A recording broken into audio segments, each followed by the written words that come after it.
Hi everyone, here's the Bookchemist once again. Today I'm reviewing The Sirens of Titan by Vonnegut. Vonnegut is one of those writers I enjoy a lot. Sirens 5 is one of my favorite science fiction slash postmodern novels. It's one of those few novels, very short ones usually, that I would actually call a perfect novel, if that makes any sense. And I also enjoyed the other works of his that I've read, Cat's Cradle, Breakfast of Champions, but again, for all that I've enjoyed these works, I never explored his oeuvre too widely, and that's a pity. And recently I finally decided to tackle this one, which had been sitting on my shelf for a very long time, and I was expecting a very different experience from those other books, at least from Breakfast of Champions, Sirens 5. I don't know too much about Vonnegut, I never studied him, but I know that he is one of those writers, there are quite a few in the postmodern game, who started their career in science fiction, but later moved on to different genres. And that maybe he even rejected science fiction up to a point, not sure about that.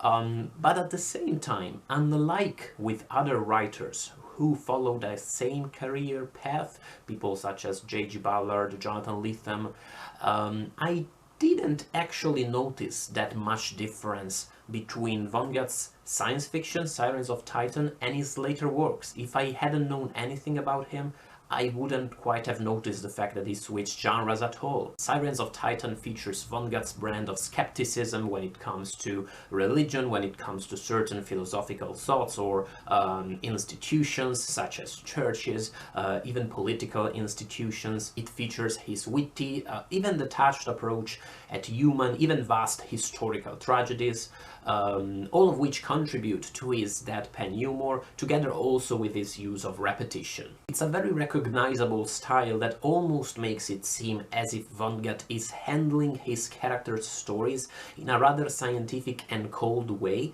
except that the more the novel progresses, the more you understand that the emotional involvement of the narrator with the story, just as much as the involvement of a character in here called Rumford with the events that are going on, is probably a bit more intense than what you expected. Even this Rumford guy seemed almost like a godlike character at first, who was rather disinterested with what was going on, but then you understood the petty motives, why maybe he did some of the things he did. And the novel itself, for all of its pretenses of detachment, is sometimes very cruel to its characters in a way that you have to read as totally hilarious, because if you start considering it seriously, it turns this into a very bleak experience. And that's the genius of Vonnegut's style, probably, the fact that the terribly hilarious and the very, very sad coexist in his books rather seamlessly. Sirens of Titan also does something curious in terms of narrative structure, in terms of plot, because it's almost as if it's split in several different sections, and the novel does a couple of twists in its course, and the character's situation changes completely in ways that I wasn't quite expecting. And the novel is very different in its final pages than what I was foreseeing when I started reading it. As such, it is undoubtedly one hell of a ride, and because of this bizarre, twisted structure, because of its cast of characters, and most notably because of its humor, it's almost as if this is a bleaker version of the Ichiger's Guide to the Galaxy. All of which is of course great. At the same time, I have to confess, I wasn't as awed by Sirens of Titan as I maybe was expecting.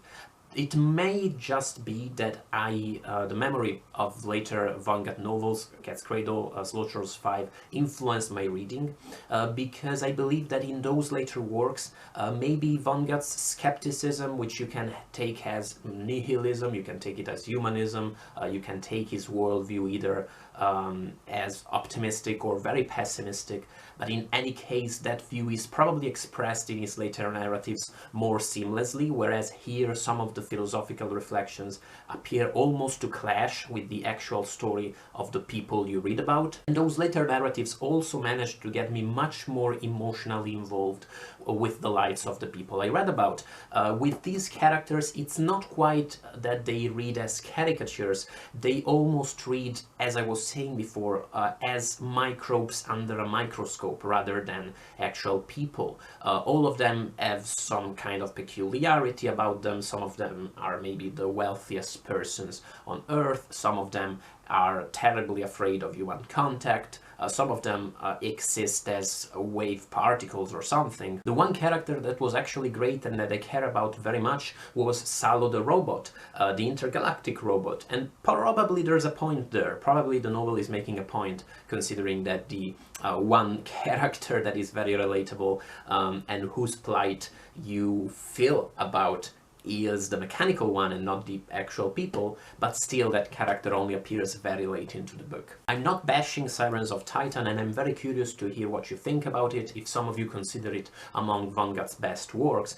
I do believe that fans of science fiction, even just because of how influential and widely known this book is, should give this a read, and that includes of course Vonnegut's fans. I do believe that it does not stand a comparison with maybe some of Vonnegut's later works. Once more, let me know what you think in the comments below, and thank you for watching this review. In a second I'll put links on the screen to others of my videos, and I'll see you in the next one. Bye guys.